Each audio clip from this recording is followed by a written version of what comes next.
Bonjour la famille, bienvenue dans cette nouvelle vidéo. La famille, cette petite vidéo, elle est très importante car il y a une information capitale qui vient de tomber et une information concernant au fait le remplacement à la tête du cellule de communication de l'UFDG. Monsieur Joacim Baba Milimolo vient d'être remplacé par Monsieur Suleiman Souza Konaté qui est jusqu'à tout à l'heure le conseiller en communication du président de l'UFDG. Alors la famille, vous savez, depuis le départ de Ousmane Gawal Diallo, qui était à la tête de cette cellule de communication, et c'était Monsieur Joacim Baba Milimolo qui était son adjoint, qui a pris au fait la tête de cette cellule. Alors, tout dernièrement, on a vu des changements de la part de Monsieur Joacim Baba Milimolo, des changements que beaucoup de personnes se sont posé la question, est-ce qu'il n'a pas changé de veste? Alors, tout dernièrement, on a déjà débattu ça sur cette chaîne. Et au fait, ce front qui a été formé par les conseils fédéraux de l'UFDG, au fait, aux côtés de la Haute-Guinée et de la Guinée forestière, même si tout dernièrement, on a vu beaucoup de désistements et beaucoup de demandes de pardon au président de l'UFDG. Et Monsieur Joacim Baba Milimolo faisait partie, au fait, il était à la tête de ce groupe. En tout cas, il avait même assumé dans des sorties dont je vais vous mettre la sortie, vous allez écouter. Mais tout d'abord, avant de vous mettre la sortie où il a reconnu publiquement qu'il est, oui, qu'il fait partie de ce groupe de fédéraux qui demandait au président de l'UFDG de céder sa place, mais aussi de faire revenir M. Ousmane Gawal. Comme vous savez, Ousmane Gawal, qui à l'ère là est en conflit avec l'UFDG depuis son exclusion du parti. Et ce dernier veut coûte que coûte, en tout cas, revenir et pas seulement, il veut aussi prendre la tête de cette formation politique. Alors, monsieur Joacin va faire des déclarations dans cette petite vidéo et en reconnaissant, oui, être parmi ce groupe-là. Alors, comme vous savez tous, partagez la petite vidéo au maximum. Et si vous êtes aussi nouveau à la chaîne, je vous invite à vous abonner et d'activer la cloche de notification pour ne rater aucune de nos prochaines vidéos. Maintenant, je vais vous mettre au fait ces déclarations. Il avait fait au fait une déclaration dans la presse. On écoute et puis on revient derrière pour continuer notre décryptage. Oui, pour discuter de la vie du parti, de l'avenir du parti, eu égard aux inquiétudes toutes légitimes que chacun des militants se pose aujourd'hui. Vous savez, après l'évaluation des partis politiques, le MATD nous a mis sous observation et nous donne un moratoire de 45 jours pour organiser le congrès, en considérant que les organes dirigeants du parti à date sont sans mandat ou ont des mandats échus. Et après cela, le tribunal de première instance de Dixine a suspendu le processus d'organisation du congrès du parti. Alors, dans cette situation de confusion totale, de flou total, les militants sont désemparés. Et les responsables avec, y compris à la direction nationale, on en a discuté, mais plusieurs fois. Il n'y a pas de solution. Je puis vous le dire, il n'y a pas de solution. On discute, on bavarde, on se crêpe le chignon, on creuse les méninges. Il n'y a pas de solution. Enfin, c'est pas qu'il n'y a pas de solution qui existe. Mais c'est qu'on ne trouve pas. On n'arrive pas à trouver la panacée pour sortir de cette situation, de cet imbroglio qui nous est... Je vous pose le contexte. Vous avez dit, que sais-je de ce mémorandum? Je dois vous dire la genèse, la motivation de la démarche.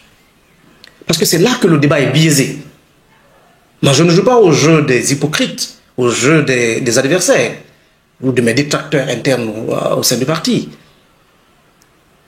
Alors, dans cette situation de flou, tout le monde est désemparé et des secrétaires fédéraux, notamment de la Forêt et de la Haute-Guinée, ont décidé de se retrouver et de se poser des questions. Ils ont estimé que j'étais une personne bien placée, peut-être pas la meilleure, pour en tout cas répondre à certaines de leurs interrogations.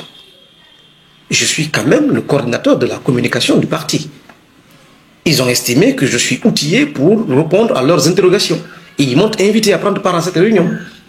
J'ai donc pris part et, Dieu merci, ma participation à cette réunion a permis d'élucider beaucoup de zones d'ombre. Ça a dissipé leurs doutes, leurs inquiétudes. Nonobstant cela, ils ont des préoccupations. C'était de formuler des propositions de solutions à l'endroit du président du parti pour l'aider à prendre une décision. Alors, cela dit, un mémorandum. Qu'est-ce que c'est?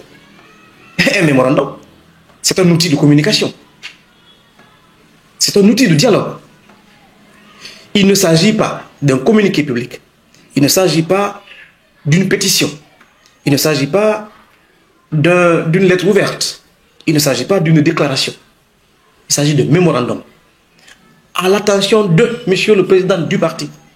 Donc, document confidentiel. Chaque militant, chaque responsable est libre d'écrire au président. Et il peut l'appeler au téléphone. Il peut l'envoyer un message, SMS, tout comme il peut l'envoyer un mail. Mais tout le monde n'a pas le numéro du président. Je ne donnerai pas son numéro à tout le monde. Tout le monde n'a pas son adresse mail. Je ne donnerai pas à tout le monde. Et donc, ils ont décidé de consigner leurs préoccupations dans un mémorandum à lui adressé. Je vais vous dire, ce document m'a été remis par les fédéraux. Je suis rentré avec Akonakri. Je l'ai fait déposer au secrétariat pour enregistrement. J'ai appelé le secrétaire permanent, M. Koubia, qui n'était pas au bureau. Je lui ai demandé de m'informer, de me tenir informé une fois au bureau. Parce que je suis porteur d'un document adressé au président et je ne voudrais pas que quelqu'un d'autre l'ait. Arrivé au bureau, il me fait savoir qu'il est arrivé. Et j'ai donc fait déposer le document qu'il a enregistré, comme cela se fait. C'est d'ordre normal. Tous les courriers qui arrivent à l'UFDG sont enregistrés par lui et me sont retournés pour scannage. Je scanne et je dispatche, j'envoie à qui de droit. Quand c'est adressé au président, je le lui envoie. Quand c'est adressé à la direction nationale, j'envoie aux différents vice-présidents, aux membres de la direction, au secrétaire général et au directeur du cabinet du parti, du président. C'est ce que j'ai fait. J'ai scanné le document, je l'ai envoyé au président qui a accusé réception. Voilà, vous avez écouté M. Joacim Baba Milimono. Vous savez, c'est pas la seule chose qui est reprochée au fait au coordinateur du cellule de communication de l'UFDG.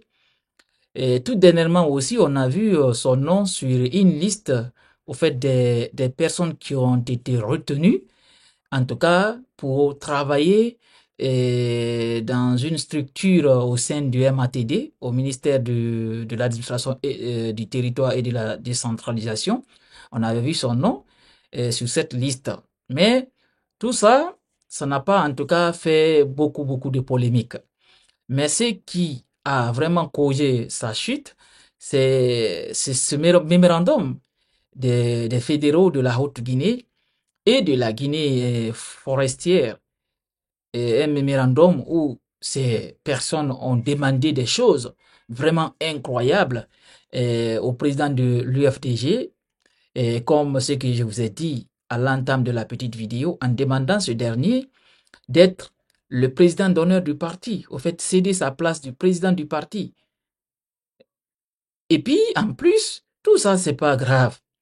Mais la demande est pour faire revenir des personnes exclues du parti, et comme Ousmane Gawal et tant d'autres, alors c'est là où ils ont tout gâté. Sincèrement, c'est là où ils ont tout gâté. C'est normal qu'il y ait au sein d'un parti politique des contradictions. Mais je me demande aussi qui a fait fuiter ce document, mémorandum, dans la presse. La personne veut que l'opinion soit au courant Et par après, on voit maintenant les cascades de décidements des fédéraux qui ont signé ce mémorandum. Parce que d'autres même, dès que ça a fuité dans la presse, d'autres même sont sortis pour démentir leur participation à la rédaction de ce mémorandum. Alors voilà, ce qui est sûr, M. Joachim Baba aussi, il n'est pas exclu. Oui, il n'est pas exclu, mais il perd au fait un poste de responsabilité au sein de l'UFDG. Et maintenant, c'est aussi difficile de lui faire confiance parce que les responsables du parti et même des militants, ils vont dire qu'il n'est pas fiable. Maintenant, il y a un doute de sa sincérité concernant sa lutte au sein de l'UFDG. Maintenant, c'est un gros doute maintenant qui est mis sur ça. Alors la famille, c'était tout. Vraiment, partagez cette petite vidéo et espérons que ce genre de choses n'arrivent plus et que les responsables, militants et sympathisants de ce parti politique puissent se comprendre parce que il faut pas oublier ce parti politique, c'est un grand parti politique. Et si quelque chose, au fait, on arrive à détruire ce parti politique, je pense, ça serait vraiment dommage. Ça serait vraiment dommage. Alors partagez la petite vidéo. À bientôt.